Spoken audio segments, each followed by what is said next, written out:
ನಮಸ್ಕಾರ. ಇದು ಅಸೈನ್ಮೆಂಟ್ 6. ನಾನು ಎರಡು ವೆರ್ಬ್ ಟ್ರೈ ಮಾಡ್ತೀನಿ. ವೆರ್ಬ್ ನಂಬರ್ 1, ಓಡು.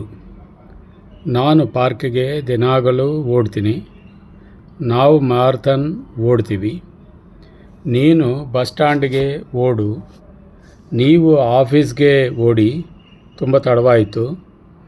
ಅವನು ಪಾರ್ಕಲ್ಲಿ ಓಡ್ತಾನೆ. ಅವಳು ಅಪಾರ್ಟ್ಮೆಂಟ್ ಕಾಂಪ್ಲೆಕ್ಸಲ್ಲಿ ಓಡ್ತಾಳೆ. ಅವರು ಟ್ರ್ಯಾಕಲ್ಲಿ ಓಡಲ್ಲ, ಅವರು ಪಾರ್ಕಲ್ಲಿ ಓಡ್ತಾರೆ. ಸೆಕೆಂಡ್ ವೆರ್ಬ್ ಬರೆ. ನಾನು ಪುಸ್ತಕವನ್ನು ಬರ್ತೀನಿ. ನಾವು ಕಾದಂಬರಿಯನ್ನು ಬರಿತೀವಿ.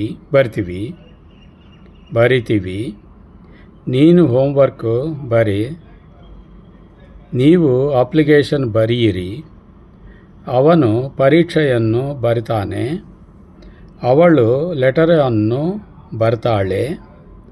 ಅವರು ಅಸೈನ್ಮೆಂಟು ಬರಿತಾರೆ.